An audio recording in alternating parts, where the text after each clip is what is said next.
मैं दुर्गेश श्रीवास्तव निर्भीक आपसे एक अनुभव साझा करना चाहता हूँ। मुझे पूरी उम्मीद है कि यह अनुभव आज की युवाओं को कुछ प्रेरणा देगा। मैं जब हाई स्कूल में था तो चूँकि बचपन में ही स्वामी विवेकानंद, सरदार भगत सिंह, चंद्रशेखर आज़ाद, इन सब की गाथाओं को सुन करके पारिवारिक वातावरण में बड़ा हुआ था, तो किशोरावस्था में मेरा भी मन था कि मैं भी इस देश के लिए कुछ करूं।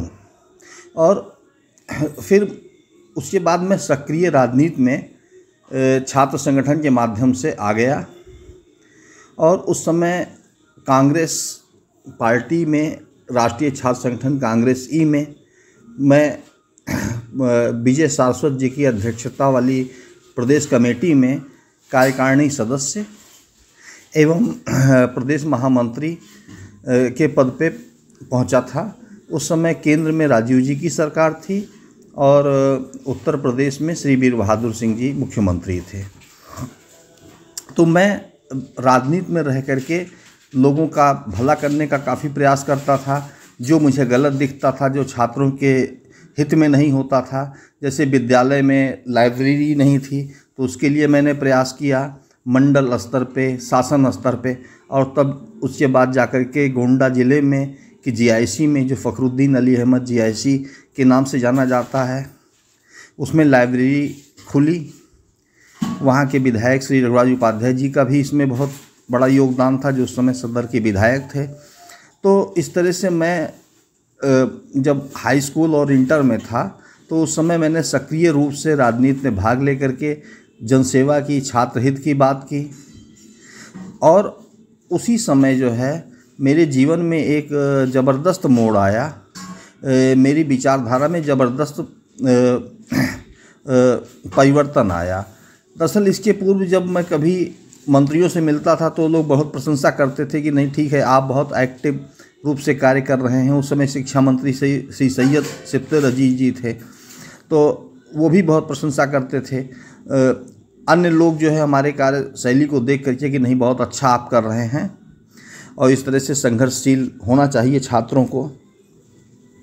तो मैं, लेकिन उसी समय एक बार फैजाबाद सर्किट हाउस में उत्तर प्रदेश विधान परिषद के सभापति श्री जगदीश चंद्र दीक्षित जी जो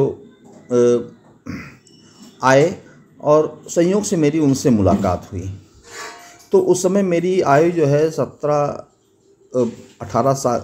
साल के करीब थी। तो उन्होंने हमसे पूछा, कहा कि तुम भी जो है पार्टी में हो क्या? तो मैंने कहा जी मैं प्रदेश महामंत्री हूँ NSUI का।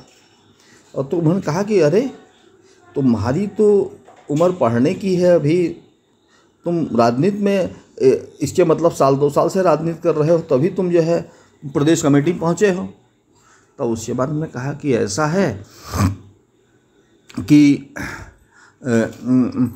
और राजनीति में क्यों हो तुम्हें तो पढ़ाई करनी चाहिए। तो हमने कहा कि ऐसा है कि मैं देश के लिए कुछ करना चाहता हूं, और जो बचपन से जो मैंने चंद्रशेखर आज़ाद, भगत सिंह, सुभाष चंद्र बोस, इन सब के बारे में मैंने पढ़ा था, वो उनके सामने उगलना शुरू कर दिया। तो थोड़ी देर तक उन्होंने मेरी बात सुनी। फिर उसके बाद उन्होंने, जब मैं शांत हो गया तो उन्होंने कहा बस तुम बोल लिए? मैंने कहा जी। कहा इसीलिए राजनीति में हो? मैंने कहा जी मैं समाज को कुछ देना चाहता हूँ और समाज के लिए कुछ करना चाहता हूँ। तो उन्होंने कहा कि करने के लिए पहली शर्त क्या है? तो मैंने कहा कि मैं चुप हो गया। तो कहा करने के लिए पहली शर्त ये है समाज के लिए कि तुम्हारी सामर्थ्य होनी चाहिए, और देने के लिए तुम्हारे पास कुछ होना चाहिए। अभी तुम छात्र हो, अगर तुम्हारे पिता जो अर्न कर रहे हैं, अगर वो अपने कमाई में से न दें तो तुम सड़क पे आ जाओगे। तो क्यों तुम जो है राजनीति में हो? कहा कि समाज को देने के लिए कुछ होना ज़रूरी है, भिखारी दान नहीं कर सकता है। तुम्हें मालूम है कि ये समय ऐसा है कि जो है कि तुम्हारा जो छात्र जीवन है ये सीखने के लिए है, ये अध्ययन करने के लिए है, ये प्राप्त करने के लिए है, ये देने के लिए नहीं है।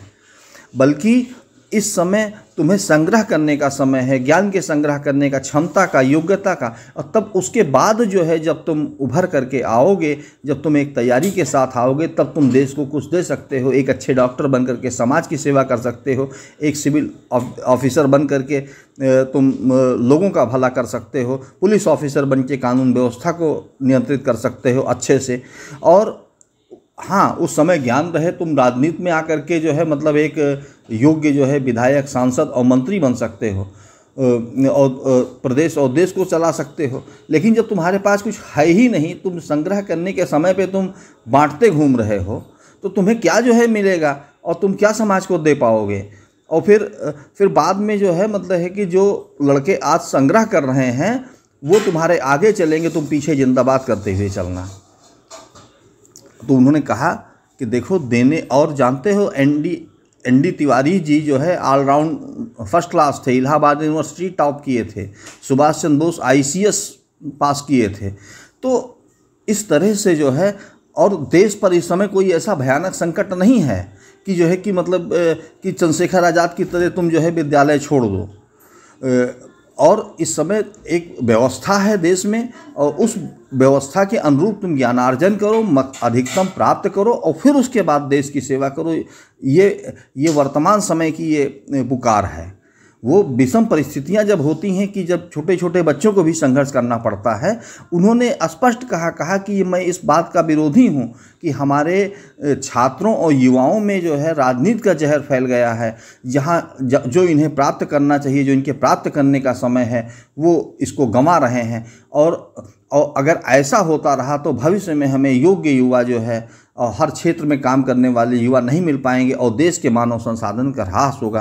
क्योंकि तुम ही लोग मानव संसाधन हो, कल को देश तुम ही लोगों से बनेगा। तो आज तुम लोग कुछ प्राप्त नहीं करोगे, केवल जो है मतलब है कि जिंदाबाद और जो है समाज को बांटने के समाज को देने के चक्कर में रहोगे कि मैं ये दे दूँ, वो दे दूँ, और तुम्हारे पास है कुछ नहीं। और केवल मन संतोष के लिए कि तुम्हें लग रहा है कि तुम बहुत कुछ कर रहे हो, लेकिन वास्तव में तुम अपने भविष्य का विनाश कर रहे हो, देश का विनाश कर रहे हो। तो इसलिए तब जब मैंने उनकी बातें सुनी तो मुझे फिर अपने सारे निर्णयों पर पुनर्विचार करने की आवश्यकता पड़ी। और उसी दिन से मैंने राजनीति छोड़ करके मैं जो है अपने अध्ययन में, अपने पढ़ाई लिखाई में जो था उसमें लग गया। तो मैं चाहता हूँ कि आप भी इस को सुने और जो है, और अगर यह आपको उचित लगता है तो इसका अनुसरण करें।